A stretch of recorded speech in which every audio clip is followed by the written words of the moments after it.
Ang susunod na programa ay rated PG. Ito ay nangangailangan ng patnubay at gabay ng magulang para sa mga batang manunood. Magkakaroon na ng kasagutan ang bumabagabag sa isipan ni Manuel nang mapanaginipan niya si Jessica matapos itong magpasalamat na itinuring siya bilang tunay nitong anak. Ang buong akala ni Hazel hindi na malalantad ang tinatago niyang sikreto dahil wala na si Jessica at tanging siya lang at ang best friend niya ang nakakaalam ng sikreto.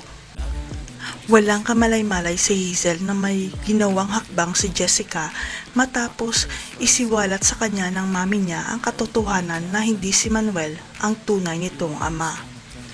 Takot na takot si Jessica na baka iwan siya ng daddy niya sa oras na malaman nito ang sikreto, pero nasa isip rin ni Jessica na karapatan ng daddy niya na malaman ang totoo.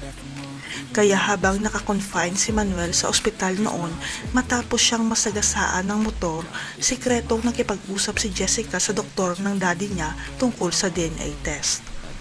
Hindi naman nagdalawang isip ang doktor na tulungan si Jessica, kaya may nirekomenda siyang DNA testing center para ipa-DNA test ni Jessica ang daddy Manuel niya.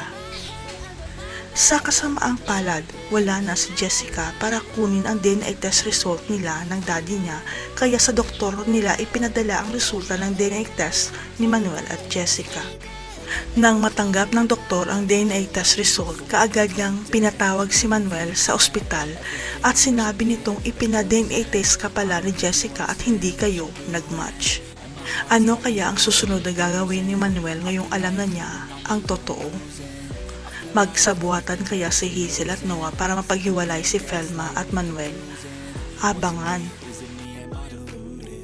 I'm the one who's always sorry. The conclusion